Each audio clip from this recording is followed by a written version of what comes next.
চলতি বছরের প্রথম প্রান্তিকে দুই জনগোষ্ঠীর সংঘর্ষকে কেন্দ্র করে উত্তপ্ত হয়ে উঠে ভারতের মণিপুর রাজ্যের পরিস্থিতি।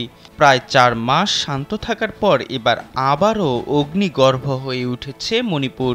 গেল কয়েকদিনে দফায় দফায় গুলি বিনিময়, বোমা বিস্ফোরণ, ড্রোন ও ক্ষেপণাস্ত্র হামলা, মণিপুর রাইফেলসের ২টি ব্যাটালিয়নের অস্ত্রশস্ত্র লুটের চেষ্টাসহ একাধিক ঘটনাকে কেন্দ্র করে সৃষ্টি হয়েছে উদ্বেগজনক পরিস্থিতি।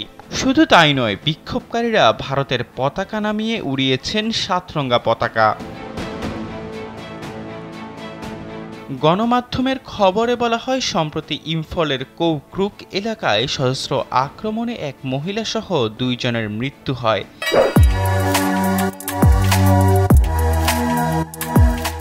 এরপর থেকেই উত্তপ্ত হয়ে উঠেছে মণিপুরের পরিস্থিতি। গত সপ্তাহে মৈরাংয়ে ক্ষেপণাস্ত্র দিয়ে হামলা করা হয় বলে অভিযোগ উঠে।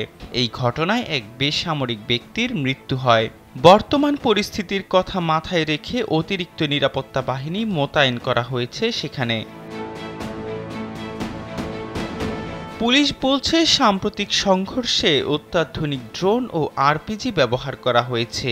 এই ধরনের অস্ত্র সাধারণত যুদ্ধের সময় ব্যবহার করা হয়। গেল ৬ সেপ্টেম্বর সন্ধ্যায় মণিপুর রাইফেলসের ২টি ব্যাটালিয়নের অস্ত্রাগার লুট করার চেষ্টা করা হয়, কিন্তু সেখানে মোতায়েন যৌথ বাহিনী তা মোকাবেলা করে। এমন পরিস্থিতিতে মণিপুরের শিক্ষা প্রতিষ্ঠান বন্ধ রাখা হয়েছে বেশ কয়েকদিন। বহু এলাকায় বন্ধ রয়েছে দোকান বাজারও। এদিকে অভিযোগ রয়েছে, সশস্ত্র কুকিদের কাছে যে অস্ত্র রয়েছে তা দিয়ে তারা ২০ কিলোমিটার দূরের লক্ষ্যবস্তুতে হামলা করতে পারে।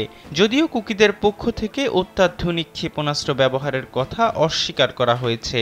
এছাড়া ড্রোন হামলা ঠেকাতে সেখানে অ্যান্টি ড্রোন সিস্টেম ও অ্যান্টি ড্রোন গান ব্যবহার করা হচ্ছে বলে পুলিশের তরফ থেকে জানানো হয়। স্থানীয় সাংবাদিকরা জানান, সাম্প্রতিক ঘটনায় যে ধরনের অত্যাধুনিক হাতিয়ার ব্যবহার করা হচ্ছে তা আশঙ্কাজনক। সাধারণত কুকিরা এমন অস্ত্র ব্যবহার করে না। দুই সম্প্রদায়ের সশস্ত্র গোষ্ঠীকেই এই হাতিয়ার ব্যবহার করতে দেখা গিয়েছে, যা আরও উদ্বেগজনক বলে মনে করছেন বিশ্লেষকরা। এই হাতিয়ারের পেছনে বড় কোনো শক্তি থাকতে পারে বলেও আশঙ্কা করছেন অনেকে। এহসান আব্দুল্লাহ, কালবেলা ডেস্ক।